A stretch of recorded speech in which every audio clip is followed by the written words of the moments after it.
Hello there. This is Daniel Kilburn with Emergency Action Planning and the Act ASAP podcast. Today, we have the privilege of having Bonnie Bonfire Lierse with us today. Now, Bonnie is a very unique individual. She's an entrepreneur who does things with art, and she's a creative entrepreneur. She belongs to the Screen Cartoonist Guild. She's published multiple books, number one best-selling books for that. I think there's one right behind her there. And I know she's on another project, which we will discuss as we get moving along here. So today's conversation with Bonnie is going to be about transitioning after the loss of a loved one, some of the ups and downs that come with that whole thing. So I'm going to ask Bonnie to just briefly give us her story, and then we'll move through with some Q&A, find out what worked well, what did not work well, what could have been done differently. So Bonnie, thank you very much for joining me. And why don't you Blessed say hello honored, to the crowd here and tell us all blessed about yourself. honored, blessed honored. Um, the brief story of this is I was in a second marriage, and he's the one that rescued my children from a not aligned marriage. And he was fantastic, creative. He would sing from to me on stage, outside of his job. But 10 years into the marriage, he ended up with a stroke. He's somewhat healed from that, was still working his job, but still there was setbacks. And right after that, he ended up with onset diabetes. And all this is important. And the onset diabetes brought him into needing dialysis. So he was getting from this very strong big man to very fragile almost, and had dialysis for a long time. The positive side was I was living in New York, Long Island at the time. Unexpectedly, my sister ended up buying my house. I moved with him to Virginia. The crazy part was when we moved to Virginia, and uh, he was on a list for a kidney transplant. So this is all important. Within 6 months that we made that unexpected move, he got called from Fairfax Hospital. We have a kidney for you. Get in here right now. So he ended up with a kidney transplant. Now, all during that time, um, nothing to do with my first situation, when I had other businesses. I was reinventing myself in real estate from New York to Virginia. But it still took time because he needed some healing time from that. And he started doing better, but there was still a frailness to a strong man. And when that happened, I was feeling the concern because again, talking about crossing the T's and dotting the I's, it was a second marriage. So I knew if anything happened to him, and we were married almost 30 years, I would lose a pension because it was the way it was set up way back. So that was certainly a concern. By the time he realized that he should have gotten the life insurance policies, for whatever the financial reasons, he didn't do it. And by the time he was gonna, it was getting escalated into crazy prices. And again, you never know when you're going to go, and you never know the timing of it. The other thing is, he had a will, and then he was redoing the will. And these are so important. And the second will that he updated wasn't need to be probated because certain signatures weren't on it. And when he passed away, it was very unexpected. After I walked in on him, after 15 hours, all of a sudden he was gone. And I didn't have, I did, looking for his papers, you know, he, I'll explain to you how I know this, but he wished he was more organized with the passwords where he put everything, and you'll blow your mind why I understood all this and figured some of this out. But it was very hard because his computer was very complex. And I'm like in the emotional craziness, And like, how am I going to even figure any of this out? Thank God my son-in-law figured some of it out, because you want to have somebody that's a support that can help you figure it out. The other thing I learned from one of my leadership coaches, it was very important. She said, when you have credit cards, if the primary person is the husband and the woman's name is not on it properly, they will take all those credit cards and butcher them. And if you need some credit, they'll butcher them. And she said, moving forward, she would make sure that both of the names were on these credit cards, because it did happen to me that way.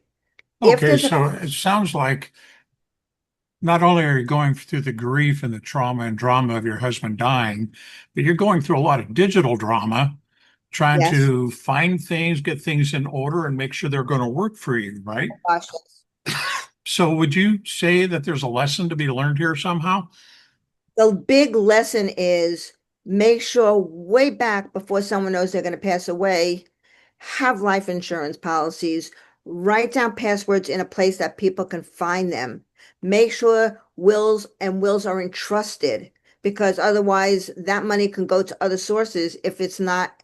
There's different words that they use in terms of trusted, entrusted. Somebody else legal would know better to Okay, protect that money so it goes to the children and it doesn't go somewhere else. Because again, my situation was more risky and I could have lost a lot. okay. Also, So, yeah, go so ahead. sounds like you didn't have what we would call an estate plan that basically handles all that stuff. No, Okay, definitely so not. so let me ask you this question. Is that just because you really didn't know anything about it, or it was just not something top of mind and we didn't want to deal with it? I always thought, and I'm sure he believes the same way, if you're very affluent, you need all that. But if you have some savings, you don't need as much. Well, my truth is, even if you have 50 or $100,000, you should have something entrusted. Legal fees could be very, very expensive. And you also got to be careful with lawyers, because when I went to get my will probated, live and learn, thank God for my son-in-law who's a firefighter and paramedic. Um, we set it up with this lawyer, and then one day I was calling him, I couldn't get a hold of him, and I went down there and his sign was down. So he had $3,500 of my money, and that was a lot for me at that time. And no will, and no, and there's a timing on all this where somebody can come after you. And I've had stories. So long story short, thank God within the end of the year, I don't know if it was the father, somebody finally sent me back some of that money. I lost the interest on it. But it's really having having somebody that protects you. And not all people have that. I certainly didn't have that Well, properly as well. well, you mentioned it yourself that you and your husband were basically of the belief that you just were not wealthy enough to need that kind of stuff. Right. And that's big. But Hmm. that's not true, though, is it? Based on your own personal No, experience, having an no. estate plan with all those documents formalized, Right. all that information formalized in one place would have made things a lot easier. So now my question is, how long was this experience? How many years did you have to go through all this kind of stuff until it was finally sort of sorted out? Are you ready for the shocking truth? Oh, yes, I want the shocking truth. It's a miracle one that not all will understand. My husband passed away November 21st, 2021, just around Thanksgiving. Unexpected. I had a few mediumship readings, and not everybody's spiritual, but I definitely am, which I had with my mom. Long story on that, before she passed away, and that's part of all this. So, um, all I had a reading set up December 6th, not knowing he was going to pass away. Nothing. And this will blow your mind. So I get to the medium. I didn't tell her he passed away. I was trying to be calm. It was only a week and a half later. And um, all of a sudden she said, I'm being interrupted. There's a husband here. He's here. He's here. Well, that was it. I had to fall apart at that point and bawl, because I didn't expect that. And during that mediumship reading, I was like holding my head, like knowing that he was on the other side and there was communication. I'm like, how I can't find your passwords. I don't know where anything is. I don't, the will. And I started like panting. and I recorded all this because I couldn't believe I was doing this, that I couldn't find anything. And like, could I possibly get answers from the other side? And most mediumship readings are not like that.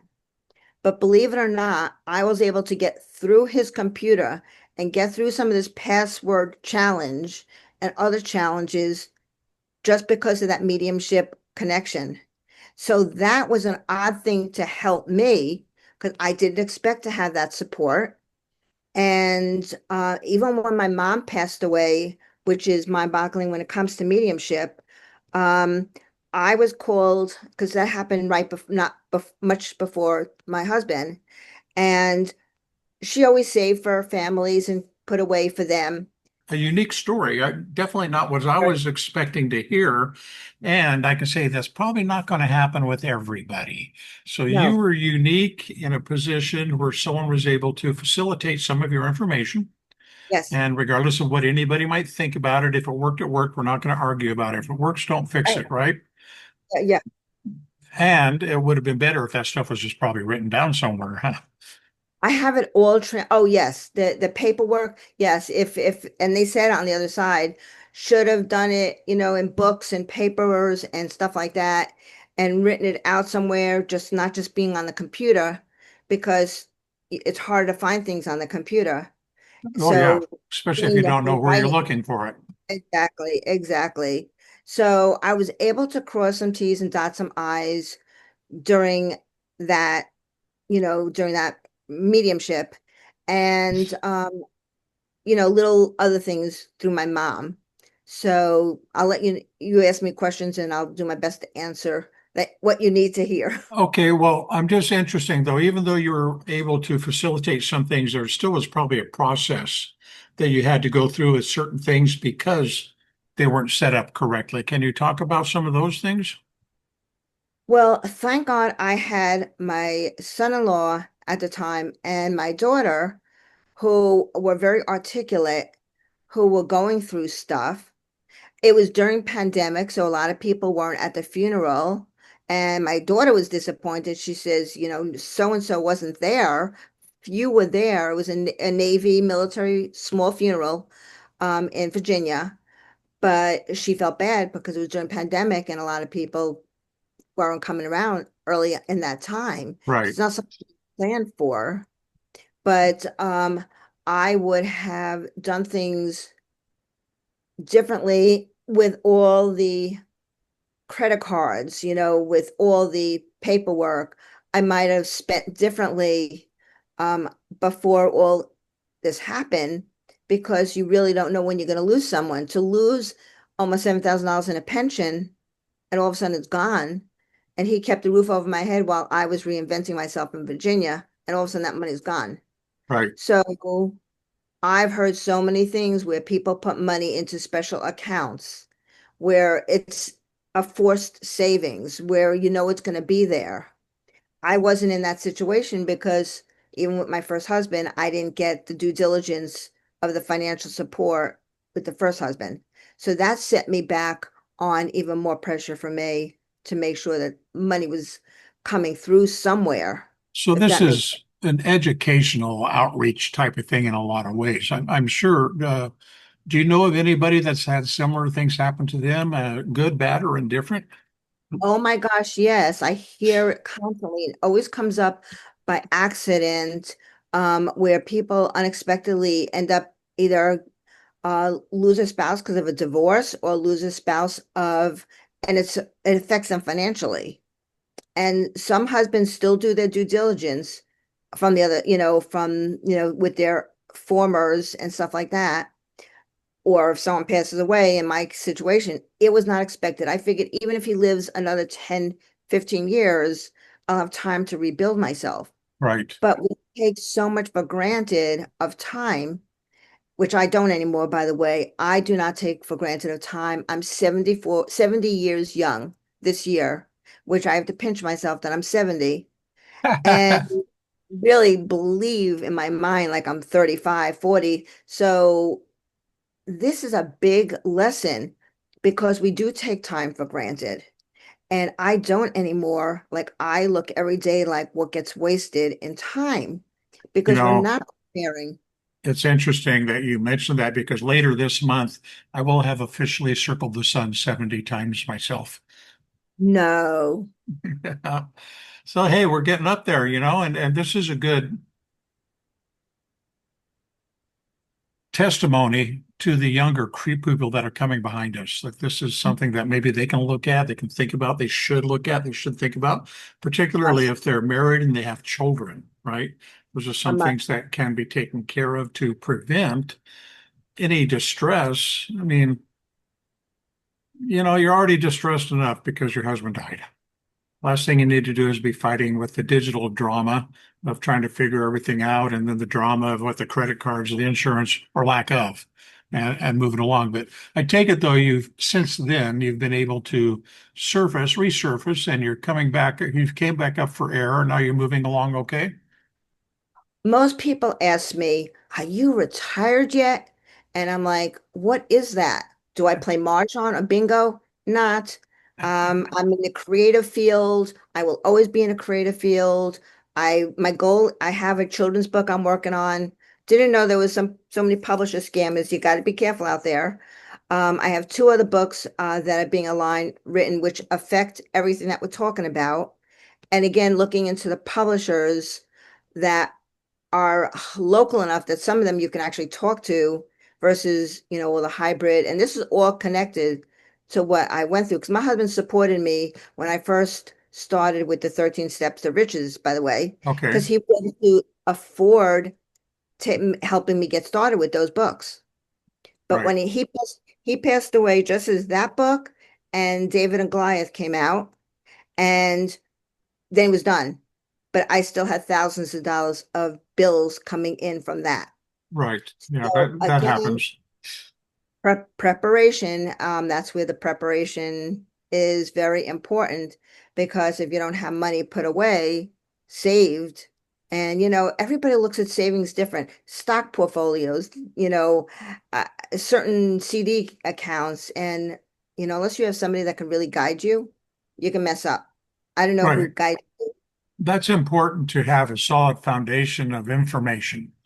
Mhm. Now, based on what I do financial. I'm not going to call myself a financial planner. I'm not even going to go there, but because of my licensing, I have to do with finances and exactly what you talked about, life insurance policies, annuities. There's a lot of things that people can build into their life. And obviously, the sooner, the younger, the better. It's cheaper. Because as you said, as your husband got older and then tried to do that, they became almost cost prohibitive. Yes. So this is a message out to you 25 and 30-year olds. Start now. Don't wait till you're 50 or 60, because then it might be too late to get started or to actually have an outcome that you would find beneficial for your survivors and your loved ones. So tell me now, you say you're a creative person. I see these books behind you. Why don't you tell me about these books? So I met this guy, Robert W. Jones, owner and founder, through somebody that was on the other. Do you know Teresa Kundorf? I've heard Cundiff? of her. Yes. She was been on our Zooms, and she actually recommended me this book because she said you can get in these books for under $300 one time and get your name and your QR code in those books. And also because you could transform people with what you have to say because you have so much to share. And when I looked into it and when I got to know Robert, I'm like, this is a miracle because we're talking, I can afford that one time. And yet I was already at the Library of Congress with it. We were lit up on Times Square, talking about retirement. People go, "What are you doing?" I'm like, I'm jumping up and down at Times Square with my book behind me. Yeah. So yeah. So you know what? I cannot even begin to think about retiring. I worry mostly for the younger people today. There's no job security. And I worry, nobody knows when someone's going to lose somebody. You hear so many things on cancer and this and that people have young children. This penetrates me that somebody who has two young children or four young children lose a spouse and they have to figure that out at a young age. This impacts me more because somebody just said to me, well, when in the year 2047, we might all lose Social Security. Well, I'm hoping I'm still around, but Social Security is what maintains mature people. I know people who are literally, they were in law enforcement living on $3,000 a month and living in government housing. So much to prepare for, and I want you to focus on those young people Oh, because yeah, definitely. Yeah, I know exactly what you're talking about there. And, I hate to say it, that there is, the world's going through a transition, and it's not yes, necessarily good. It's not necessarily bad either, right. because as tough and rough as things might be, there is beauty out there. There is softness, there is gentleness. It depends on what we focus on expands. So if all we're looking at is the feces in the street, then that's all we're going to see. But if we look And at the flower growing out of the crack in the sidewalk, maybe we'll see more flowers. that's the beauty of, there was even the resilience quote, because that is, how I had to look at my life is, okay, have I been resilient? Am I ready to just throw in the towel? Not, Good. but I know I've learned a lot of lessons at 70 years young, and I'm going to learn a lot more lessons even at my age. And I want to help the younger people, especially with children, because I went through it with my underlying marriage, where there's struggles, you have to be prepared for it. And unless Hey, somebody has to help them. so speaking of children, you mentioned a children's book that you're producing or you're working on? This isn't beautiful. When I was in college, I went to Pratt Institute. I did a children's book. It got awards, but I never published it. I never put it in hardcover. So I had I have the actual illustrations. It was done in a scratchboard, and I had the whole story written. And I thought, and I spoke to a few people on it, and those prices vary so greatly because of the marketing. You got to really know how to cross the T's and dot the I's on that. Mhm. So I thought I almost had it published, and I was like telling my daughter, I'm like, I want to surprise you because I'm getting my children's book published finally because she wanted me to get it done. And then her and her husband are so articulate because they're in their 30s, they just said, let me just check out the information for you. And they looked into some of this information. Nothing made sense, which I thought did, because the guy I was talking to on the phone seemed very articulate, wanted to help me. I also did a greeting card line I'm hoping to get redone from a long time ago. That's a long Oh, story. And good. that for AIDS awareness. And but the conversation got kind of weird with him. And my son-in-law actually called him, and it was kind of a weird conversation because he was kind of testing it. And after my son-in-law got off the phone, because he works as a, firefighter, and he knows those kind of people, they researched some of the information. It didn't sound right. So I had to go make sure I can put through a fraud because I already put $1,100 down.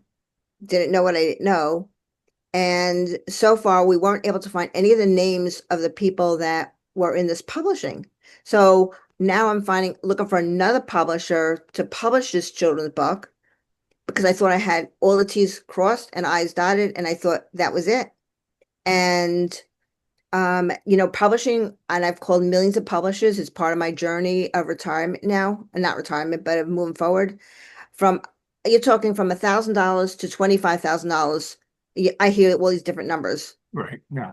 And so you got to know what you're doing in that, as well as, what we're talking about here with loss. But it works together because I'm reinventing myself late in life. Okay, Because so that's good. And you mentioned greeting cards. You said about yes, age yes, or AIDS? AIDS awareness. I Age, did like how old we're growing? no AIDS, AIDS. Oh, okay, When it age.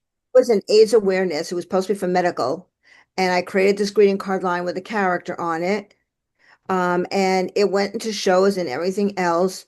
And the lawyer that was originally a part of it got assigned to do something else.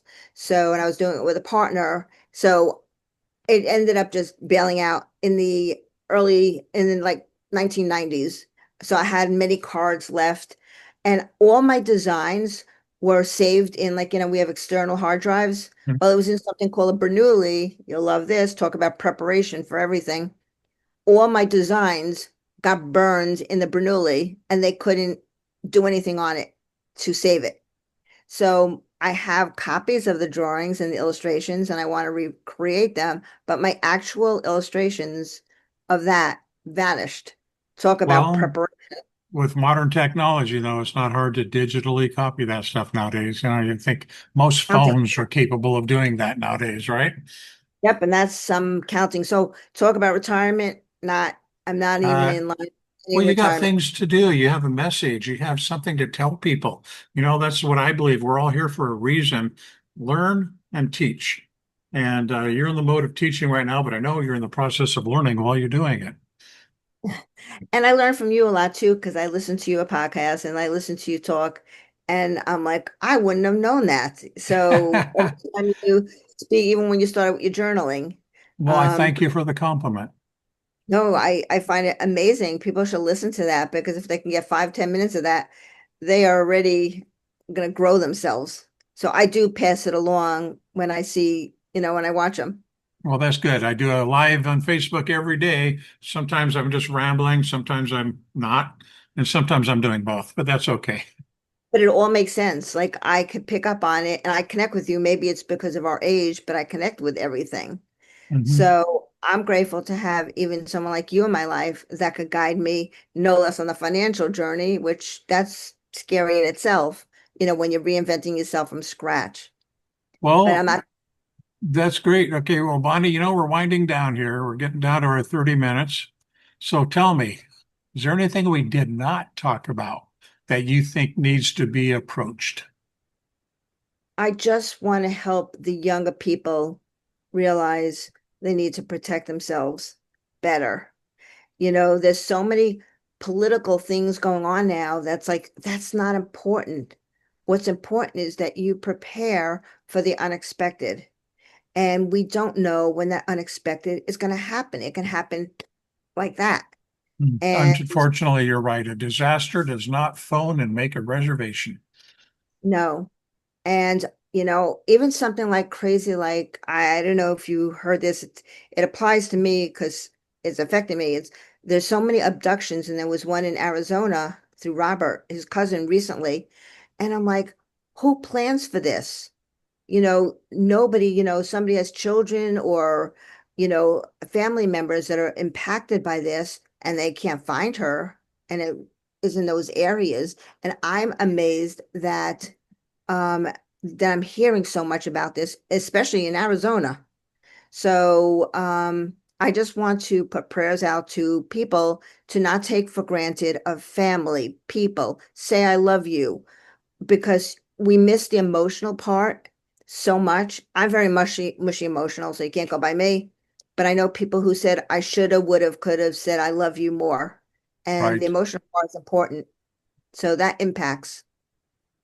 Okay. Well, Bonnie, if somebody wanted to reach out to you and pick your brain and get some information going, how could they possibly do that? I'd be more than happy to give them my email, phone number, whatever it is. If they want to connect with me, just say who it is so I know it's not an unknown number because I get a million unknown numbers. I'm on social media, on Facebook, I'm on Instagram, I'm on LinkedIn, I'm on everything. Okay. So I can easily be reached, and I can certainly send a chat, text, or you have it and send it to you and you can, put it out there. Okay, that So sounds good. When we set up your page, there'll be some contact information for you down below the fold, so to speak, so people can reach out to you and find that wealth of information you're carrying and pass it on to them so they can pass it on to someone else. And there are spiritual ministries, by the way. I went to one to talk about grief. Right. So I think people need to have a chance to talk about it outside my mediumship. And so this woman was wonderful and just listened to me. And sometimes it's more about the listening. She had just lost her husband and she's a minister.